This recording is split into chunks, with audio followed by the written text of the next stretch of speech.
Mort suspecte à Lévis dans ce qui pourrait bien être un drame passionnel et qui implique déjà un outrage à un cadavre. Bienvenue à Nouveau Info Québec.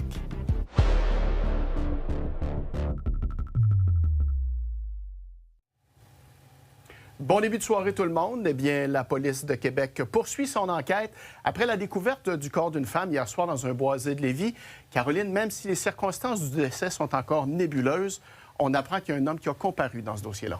Tout à fait. Il s'agit d'un homme de 61 ans, Martin Carrier, qui fait face, tu le mentionnais, à une accusation d'outrage à un cadavre. Et c'est en lien avec la découverte du corps d'une femme hier, une femme dans la cinquantaine. Donc, l'homme a plaidé non coupable aujourd'hui à l'accusation qui a été déposée. Et il reste détenu jusqu'à son retour en cour qui est prévu le 3 juillet prochain pour son enquête sur remise en liberté. Et en attendant, ce que la Couronne a mentionné, c'est qu'il pourrait y avoir d'autres accusations portées dans ce dossier-là au cours des prochains jours. Reste à voir maintenant laquelle. Pour l'instant, pas d'accusation de meurtre. Je vous rappelle qui a été porté.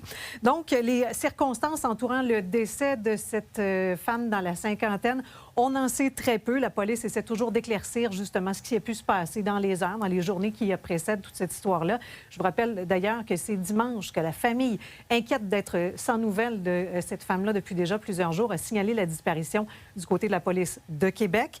Et ce qu'on comprend, c'est que rapidement, ça a dépassé le stade de la simple disparition. Et les recherches, l'enquête, en fait, a mené les policiers jusque sur la Rive-Sud, à Lévis, dans le secteur du chemin des Phares. Et c'est là, dans un boisé, tout près de la piste cyclable, finalement, qu'on a retrouvé malheureusement le corps de la victime. Je vous laisse entendre un porte-parole du SPVQ. Le SPVQ a pris en charge le dossier, étant donné que la personne disparue réside sur le territoire de la Ville de Québec. Donc, des démarches pour la localiser ont été entreprises par les enquêteurs, ce qui a mené malheureusement à la découverte de son corps en soirée. Il y a des résidences à proximité. Par contre, moi, là, ce que je sais, c'est que c'est un secteur boisé à proximité d'une piste cyclable, somme toute éloignée des yeux quand même. Donc, c'est la suite de l'enquête policière qui a mené la découverte. C'est pas personne qui a tombé face à face avec le corps. C'est vraiment le travail d'enquête qui a permis la localisation de cet endroit-là. Et Caroline, est-ce qu'on sait si l'accusé et la victime se connaissaient? Bien, en fait, la police n'a pas été en mesure de confirmer le lien entre ces deux personnes. Par contre, selon nos informations, oui, elles se connaissaient. Elles auraient d'ailleurs été en couple déjà.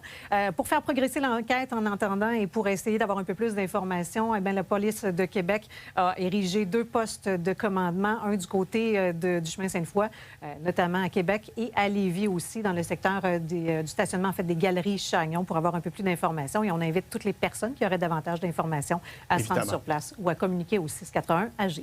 Merci beaucoup, Caroline. Merci. Bonne soirée. Bonne soirée.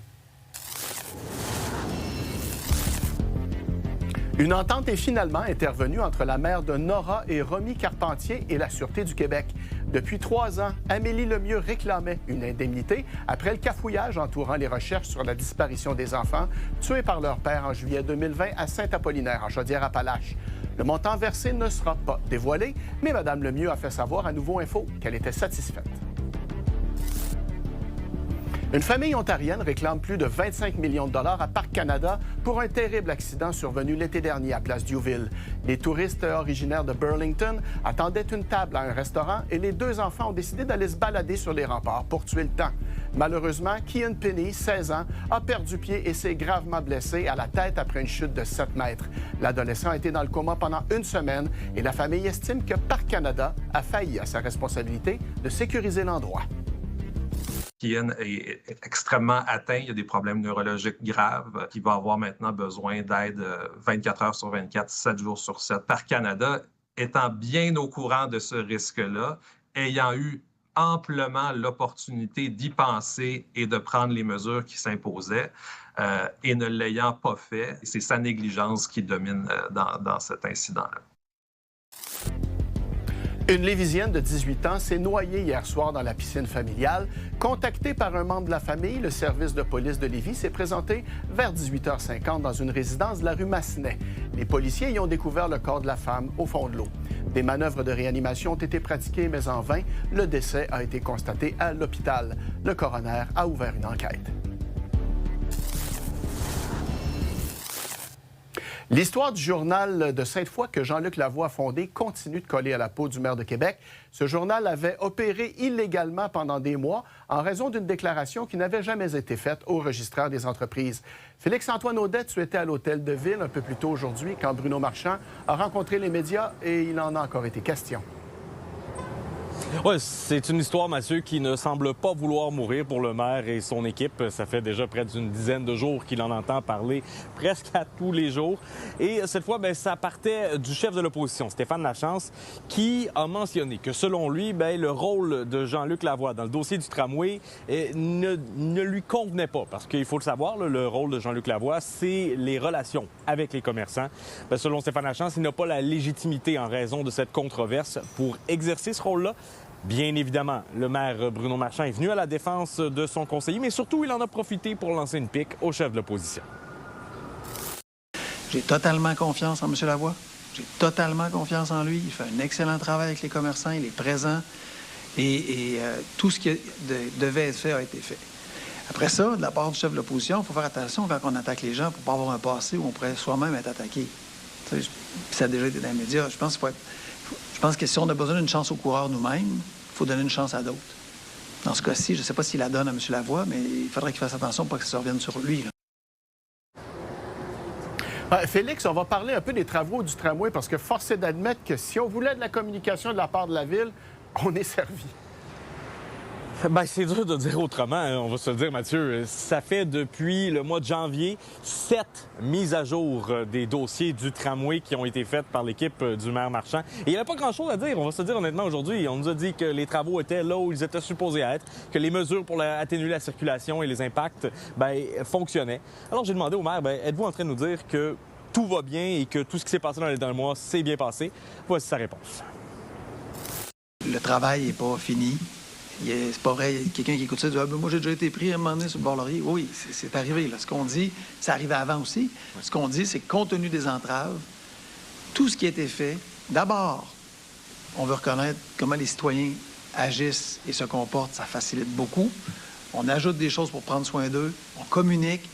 On est là où on voulait être, à la meilleure place qu'on pouvait, dans un contexte de travaux. La Ville de Québec s'attend à un léger répit pour la circulation cet été, mis à part évidemment la période du festival d'été, mais évidemment, il ne faut pas se réjouir parce qu'il y a une intensification des travaux dès cet automne dans le dossier du tramway. Merci beaucoup, Félix. Bonne soirée. Au plaisir. À Québec, comme d'habitude, c'est ce soir qu'on célèbre la fête nationale. On va aller retrouver Laurence Royer sur les plaines, justement, où aura lieu le grand spectacle. Après un rendez-vous manqué l'an dernier en raison de la pluie, on s'en souvient. On espère que la foule sera au rendez-vous. Oui, exactement. On se souvient tous de cet orage assez impressionnant qui avait forcé l'annulation du spectacle l'année dernière. Et ça avait causé beaucoup de déception parce que les plaines avaient été évacuées à peine quelques minutes avant le début du spectacle. Il y avait énormément de personnes qui étaient déjà rassemblées ici sur les plaines. Et l'année d'avant aussi, il y avait plu énormément. Mais aujourd'hui, on a eu un peu de pluie cet après-midi, mais là, le ciel est dégagé. On s'attend à une belle soirée. Et selon les organisateurs, ça aura nécessairement un impact sur la foule. On attend entre 35 et 45 000 personnes ici ce soir. Et il y a aussi des artistes qui vont pouvoir se reprendre, qui étaient présents l'année dernière, qui n'ont pas pu performer et qui seront sur scène ce soir. On va se reprendre pour l'an passé. Beaucoup d'artistes étaient là l'an passé qui reviennent cette année. Claude Dubois, Marie-Denise Pelletier était tellement déçue l'an passé. C'est ça qui m'a attristé le plus, c'était les artistes et le public. La joke qui n'en était pas une, c'est bon, la météo. Moi, ma blonde dit que je suis rendu fou. Là. Je regarde la météo à tous les 2 jours. Mais là, je pense qu'à soir, on sait que ça va être correct. Les météorologues nous prédisent du beau temps. On invite tout le monde à venir faire un tour ce soir pour fêter le Québec, fêter la chanson québécoise. Laurent, je reconnais Claude Dubois qui joue en arrière. C'est une programmation qui va rassembler toutes les générations. Oui, tout à fait, des piliers de la musique québécoise, Claude Dubois, Marie-Denise Pelletier, Daniel Boucher aussi, et la nouvelle génération aussi qui sera sur scène, Lou-Adrienne Cassidy et Gab Bouchard notamment à qui j'ai parlé. Il y a des collaborations avec du monde, c'est plus établi, moins établi, puis tout. Puis je pense que le mix des générations, c'est vraiment super cool. T'sais, hier, je parlais avec Lou justement, puis on était comme... C'est Claude Dubois, tu sais. Genre, mettons, c'est Marie-Denise, tu sais. Puis on trouvait ça cool, puis on se disait qu'on avait tellement de choses à apprendre d'eux autres, puis que ça fait tellement longtemps qu'ils font de la musique, parce que nous autres, on va perdurer autant longtemps qu'eux, tu sais. On se demandait toutes ces affaires-là, puis c'est vraiment intéressant de le vivre, puis je pense qu'on fait juste en profiter d'être là avec eux autres, tu sais. Merci Et la soirée beaucoup, sera Laurence. animée On par souhaite vraiment que ça reste beau.